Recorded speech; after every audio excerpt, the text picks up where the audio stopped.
Here we are, yet again, back with another one. Media reviews with that dude.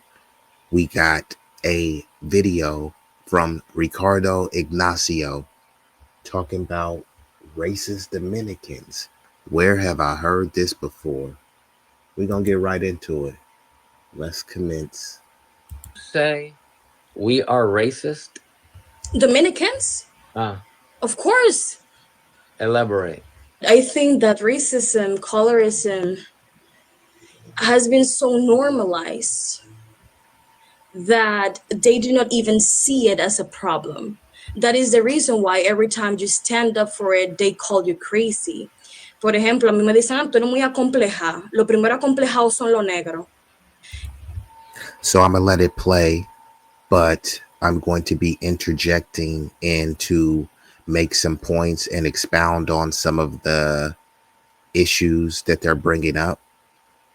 So, with this one, she said that when you bring up the racism, the colorism, people typically dismiss it and call you crazy. And that is, not anything that I haven't heard before, but to me, it's just flabbergasting that you think that calling out oppression, colonization, unfair treatment, unjust treatment, racist treatment of other people, that's crazy. But you mistreating them is not crazy. Let's commence. And it bothers me because 80% of the population is black. Calling a Dominican a Haitian is the greatest insult? Yeah, Why? people take the history as an excuse for the behavior. And what it bothers me is like when you analyze a history, it's not the history that the primary Dominican white passing man told you that we were slave for Haiti. That's not how exactly happened. They take that as an excuse to see them as the bad guy. So every time that they call you Haitian, es una mala palabra. Like there is no way. Why? Because they're black. Why? Because they're poor. So if they So I have had an encounter dealing with this, not me specifically, but some of my friends who are Haitian have told me about the contentious relationship between Haitians and Dominicans, even though they share the same island of Hispaniola. I think there is an issue due to the different colonizers. Some people see Haitians as like the bastard childs of the Caribbean because they were colonized by the French. So many of them speak French, and other Latino or Caribbean American nations, many of them predominantly speak Spanish. Many of those nations are predominantly black, right? There are black presenting, but due to the colonization, the self hatred, the propaganda, many of them, this is where I know black, Poppy. Typically, when people say that, they're talking about a Dominican, even though the Dominicans are not the only ones that say that. I've heard Haitians say the same thing. I'm not black, I'm Haitian. I'm not black, I'm Nigerian. But since FBA, Foundational Black American Negro Freedmen, have been standing on lineage business and have been standing on blackness since, you know, before it was popularized, right? Because now many people like to claim black as a trendy type of thing. They like to cosplay, but they use blackness as like a coat or a cloak that they can just put on and discard at any time. Tuesday and Wednesday, they'll be black. Friday, Saturday, Sunday, they'll be mixed or racially ambiguous. Another day, they'll be white or Latino. And many people are saying, hey, we stand on blackness every day. A zebra doesn't lose its stripes. If you take a zebra to the Mediterranean, the Madagascar, it, it's still going to have the same stripes because it's a zebra and it's standing on its identity. So with us being black, wherever we go, we are going to be FBA. We're not going to try to downplay it. These other groups, because they lead with their tribal group and their ethnic group, which is perfectly fine. We lead with our lineage, which was forged here. So that's when we say black, it's a different meaning. Now, some are arguing that, hey, uh, FBAs are the only black people because other groups didn't want to call themselves black. They identify through tribal and through their national origins. And I'm not really willing to go down that rabbit hole because it just gets all confused. So I'll just say, hey, look, even if these people are black, they're not of this lineage. Doesn't mean that we're better, doesn't mean that we can't unite, cooperate, coalition build. It's just pointing out the differences and showing that there is a distinction between the two. Go ahead and call a Chinese person Korean, or a Korean person Japanese, or a Tongan person Samoan, or a Brazilian person Honduran. They'll say, yes, I am ethnically Hispanic or Latino, but my lineage, my natural origins, my cultures and customs comes from, this country or that country. So every other groups understands delineation. They practice it. It's just when it comes to FBA, sometimes people don't understand and they want to lump us all in as one big global Negro. And that's how it is sometimes too. Oh, look, the Haitian is black and this Dominican is black. Yeah, that Dominican is a black Hispanic, right? So they come from a different culture. Some of them speak Spanish, some of them grew up eating plantains and jerk chicken and different forms of tortas and tacos and different things like that. Whatever it is, naan and curry, depending on the group. We didn't grow up eating that.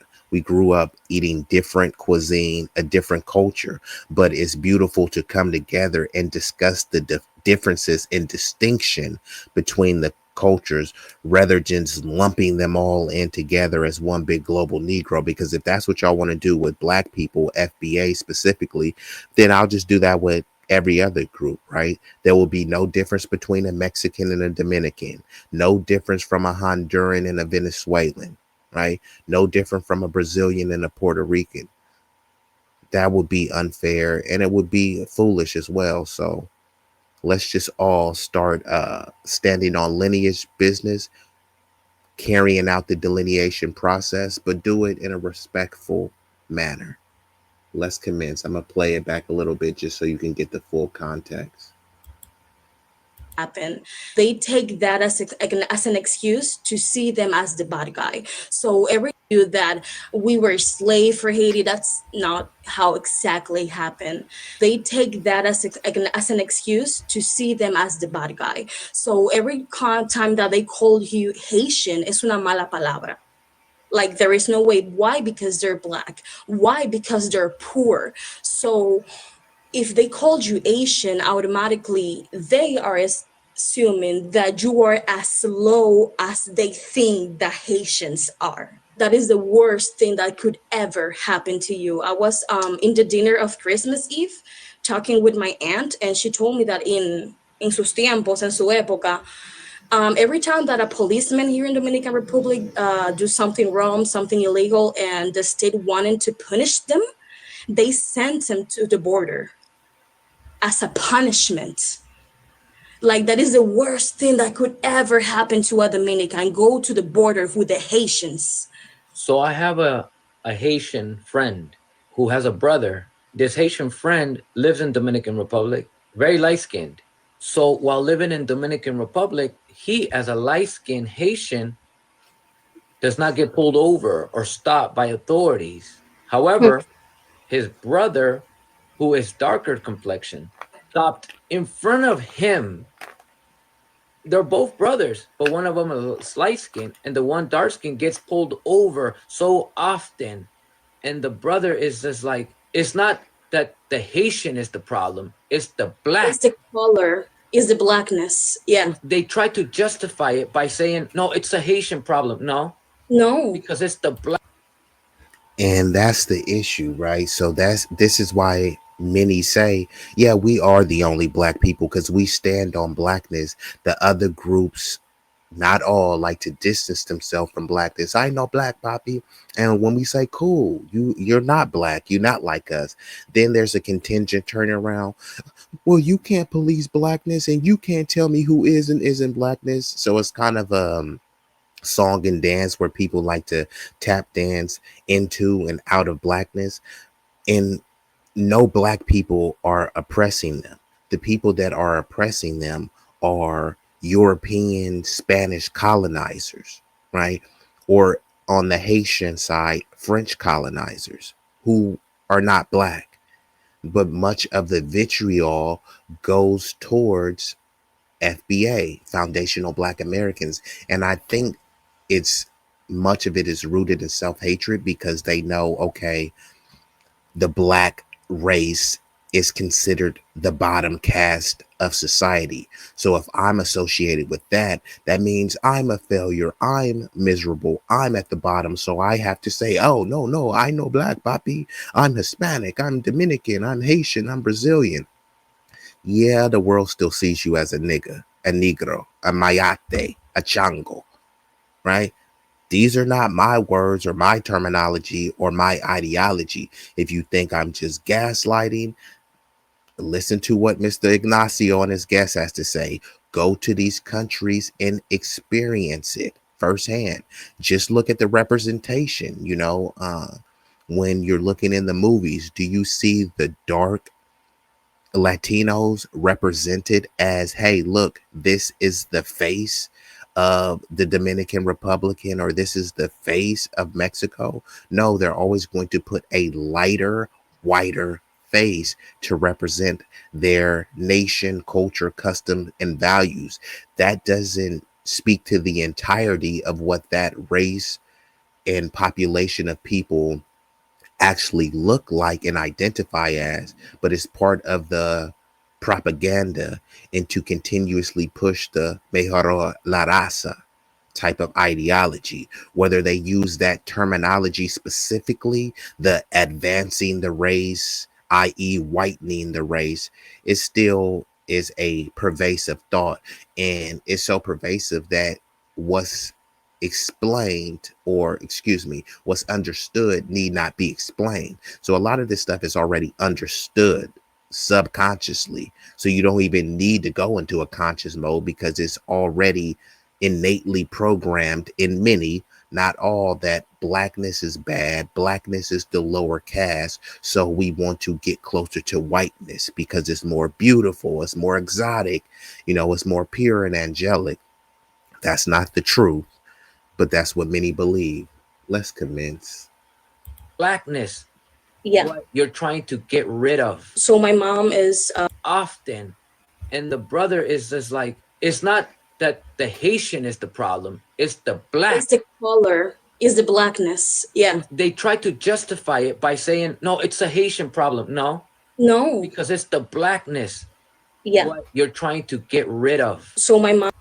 And actually, some of these darker Hispanics are blacker, have more melanin than a person that has two black parents. And they'll still be pushed in line. I know black, Poppy. Okay, if you're not black, then what are you? White? Asian? Indigenous? What are you? Because I've noticed that too. Sometimes people jump in and out of blackness, and then I'm indigenous, and then I'm mestizo. Which one is it? Because I'm not saying, hey, you have to choose one. That is why there is a box to check that I am biracial or mixed ancestry. But if you're going to choose one, then you should make it plain what you're choosing, right? Because there are plenty of biracial people, but they check the box black because of the one drop rule. It's saying, oh, well, it doesn't allow you to be white. Well, the one drop rule was abolished. So if we're still adhering to that racist colonial standard, then I have something called the reverse one drop rule. If you got one drop of whiteness, then you're white. If you're saying no, that's unfair and that's unacceptable, then it's unacceptable to say that a person that has one drop of blackness is a black person. It's okay to say that they are mixed biracial. There are plenty of biracial people that identify as black. There's plenty of biracial people that identify as Hispanic. So it is ultimately up to the person how they want to self identify. But when you start cosplaying and saying, hey, I represent this group, you're talking down on them, people are going to do lineage checks about your background. Where's your family from? Who is your mom? Do you have two parents born here? Are you an immigrant, etc.?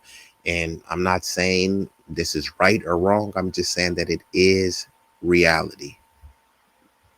Mom is white passing. She's white, and my dad is very dark. Really dark. Is the type of dark that in here they call like blue black. Sure. Yeah, he's like that. And that's the reason why me and my siblings look the way we looked. But my sister told me that once when she was my age, she was with my father, haciendo diligencia, and a man stopped my father and asked him how much for that, how much, como cuánto tú cobras, how much you charge. And he was like, what are you talking about? And he was worried because I'm with my daughter, like, who are you, why are you stopping me? Y él dijo, yeah, how much do you charge for the clean? He thought that my father was a limpia botas Sure. Mm-hmm. just because he was dark, Sure. and he felt so impotente Sure. experiencing that with his daughter. And this is why I tell you there is no black and brown coalition. Many of the brown skinned people don't even consider themselves brown. There probably never will be one in my lifetime. I would love to see it. I think that there are some great individual allies that are non black of the Hispanic ethnicity, but the collective, too many of them hold this ideology, and the ones, the people, well, no, not all, and you can't generalize us. I'm not generalizing. That's why I consistently say not all. The issue is, how they say silence is violence. I say silence is complicity. Think about it this way. If there was a pedo and he was doing all of these sick, disgusting, grotesque crimes to kids, you knew about him, you've heard him do it, you've actually seen him do it, but you didn't do anything about it. You didn't say anything about it. You didn't attack him for it. You didn't, call law enforcement. There were no punitive damages that he had to suffer based on his, you know, addiction to being a pedo, right? If you didn't do anything, I mean, you're complicit with that. You can say, hey, well, I never, touched anyone inappropriate and I never did this. Yeah, but you knew about it. So you don't get a pass. So that's how it is the way I see it, right? If I see someone that's being, blatantly racist or xenophobic, I'll call them out like, bro, chill on that. You know what I mean? It's not even necessary. And actually, why are you being, so bigoted, right? I would at least try to peel back the layers, and understand and hold this person to account, challenge this person's point of view. But some other groups, they'll know how anti-black, whether their ancestors were, that their parents are, that the politicians and the political apparatus in their community is, and they won't say anything because they're going to put their community first, their interests first. And I say that is completely fine. But when we say hold your own nuts, we're not caping for Gaza, we're not caping for immigrants, we're not caping for any other group, but specifically FBA, then suddenly people, oh, you're divisive, and they want to start quoting MLK and Fred Hampton and Malcolm X. And then I just give them a retort. Who is the Hispanic version of Fred Hampton? Crickets. Who is the Hispanic, Asian, or white version of Dr. Martin Luther King? Crickets. Who is the Asian, Hispanic, or white version of any of our leaders? Medgar Evers, Fred Hampton, Kwame Ture. You can go down the list and you'll keep hearing crickets. I talked to a Mexican brother about this and he brought up someone, oh, well, what about this person with the Chicano movement? And therein lies the issue. And it wasn't an issue with me because I expect every group to be advocating for their group first and foremost. But the difference was we had a civil rights movement, civil rights that was extended to people, right, of all racial and ethnic backgrounds. The Chicano movement was about Chicanos and Chicanos only. And many of those Chicanos were pushing the Mejero la Raza. So they were fighting specifically for their group and their group only. And our ancestors was fighting for our group and every other group. There's the difference. That's not a coalition. That's not an ally. That's a one-sided exploitative, coterie. But let's commence. Daughter, and he's Dominican. We are Dominican. We don't have family that are was a limpia botas Sure. Hmm. just because he was dark, Sure. and he felt so impotente experiencing that with his daughter. And he's Dominican. We are Dominican. We don't have family that are from Haiti or something. I will not mind if that's the case, but we are not, as long as I know. It's because he is dark. So because you're black, dark skinned, you must have an inferior job. Yeah. Of course. Yeah. I Of mean, course. if you ask me, every job is important because if a Sure. job exists, it's because Absolutely. you need it. But that is what society understand as the lowest of the lowest. And because you're black, I assume that automatically you are supposed to do that. So I've been told that apparently, if you're born in China and immigrate to the States with your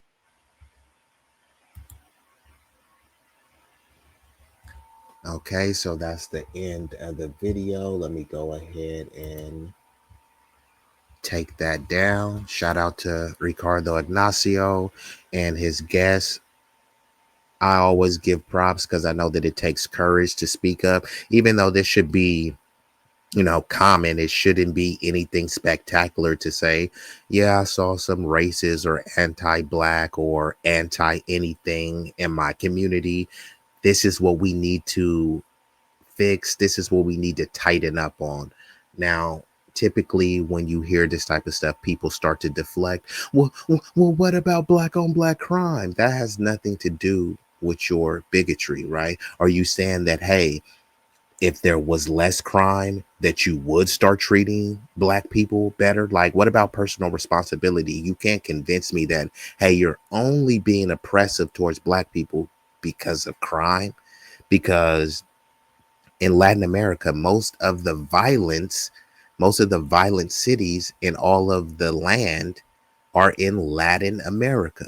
Now, I wouldn't generalize all Latinos as just violent miscreants, but isn't that what people do towards FBA?